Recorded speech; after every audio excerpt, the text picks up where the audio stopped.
Multi talented అవ్వడం అంత blessing కాదురా, హానెస్ట్లీ కొంచెం కర్స్లా ఉంటుంది. ఎందుకంటే సొసైటీలో అందరికీ ఒక సింపుల్ రూట్ ఉంటుంది. ఒకటి కోడింగ్ అంటే చాలా ఇష్టం, వాడు కోడింగ్లో వెళ్తాడు. ఇంకొకడికి సింగింగ్ అంటే ఇష్టం, వాడు సింగర్ అవడానికి ట్రై చేస్తాడు. ఇంకొకడికి బిజినెస్ మైండ్ ఉంటుంది, వాడు బిజినెస్ స్టార్ట్ చేస్తాడు. Simple, straight, clear. కానీ మల్టీ టాలెంటెడ్ పీపుల్ అలా ఉండదు. మన బ్రెయిన్ ఏంటంటే why choose one when you can be confuse in 10 different directions అన్నట్లు ఉంటుంది. కొంచెం రైటింగ్ బాగుంటుంది, కొంచెం స్పీకింగ్ బాగా మాట్లాడతాం, కొంచెం డ్రాయింగ్ కూడా వచ్చు, ఎడిటింగ్ మీద కూడా ఇంట్రెస్ట్ ఉంటుంది. సడన్గా ఒకరోజు యూట్యూబ్ స్టార్ట్ చేయాలనిపిస్తుంది, ఒకరోజు ఏమో బిజినెస్ ఐడియా తన్నుకుంటూ వస్తుంది, ఇంకో రోజు ఏదైనా బుక్ రాద్దామా అనిపిస్తుంది. అంటే బేసికల్లీ ఫుల్ టాలెంట్ బఫే, కానీ పేరులో ఏం పెట్టుకోవాలో తెలియదు. అదే మన ట్రాజడీ. ప్రాబ్లం ఏంటంటే మనకి టాలెంట్ లేక కాదు, క్లారిటీ లేక. అండ్ అది చాలా డేంజరస్. ఎందుకంటే నువ్వు యూజ్లెస్ అని ఫీల్ అవ్వవు, బట్ సెటిల్డ్ అని కూడా ఫీల్ అవ్వవు. నువ్వు ఎప్పుడు అనుకుంటావు నేను ఇంకా బెటర్ చేయగలను, మేబీ ఇంకొకటి ట్రై చేస్తే అది వర్క్ అవ్వచ్చు, లేదు యాక్చువల్లీ నా రియల్ టాలెంట్ ఇదేనేమో. అండ్ ఇలా చాలా లైఫ్ మొత్తం ట్రయల్ వెర్షన్లో నడుస్తుంటుంది. ఒకరోజు ఆథర్లా ఫీల్ అయ్యి, ఇంకో రోజు podcaster, influencer, entrepreneur, animator, motivational speaker. ఇంకో రోజు బ్లాంకెట్లో పడుకొని సీలింగ్ని చూసి నాకు యాక్చువల్గా ఏం కావాలా లైఫ్లో అని ఫీల్ అవుతుంటాం. The curse of being multi talented ఏంటో తెలుసా? నువ్వు చాలా థింగ్స్ చేయగలవు, బట్ ఒక్క థింగ్ మీద ఇనఫ్ టైం పెట్టలేకపోతావు to become really great at it. అది pain.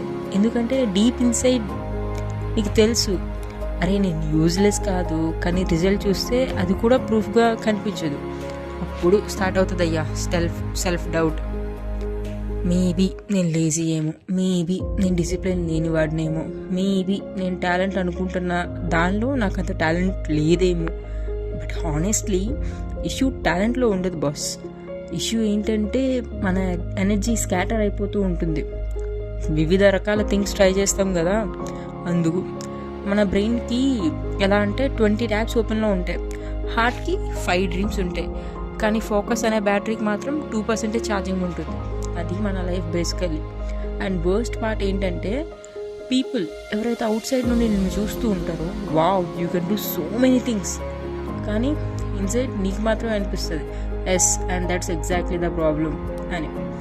Because being good at many things sounds beautiful until you realize mastery needs repetition, growth needs commitment, success needs staying. And multi-talented people biggest struggle ఏంటంటే staying with one thing long enough without getting distracted by another version of themselves. ఎవడో వచ్చి problem create చేయక్కర్లేదు, మనకు మనమే మన వేరే version of interest వచ్చి create చేస్తుంది. So if you are someone who is good at many things but still feel lost, you're not broken.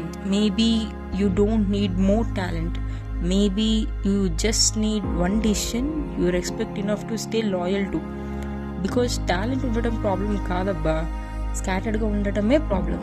And maybe the real glow up starts there, where a multi talented person finally chooses one road and walks long enough to become unforgettable. Basically God gave us multiple skills and said figure it out nana, figure it out. So my dear multi-talented people, we are just lacking out some scatterings, that's it. మనం అన్నీ చేయగలుగుతాము, but అన్నీ ఒకేసారి చేయలేము. Give it out some time and try again. See you.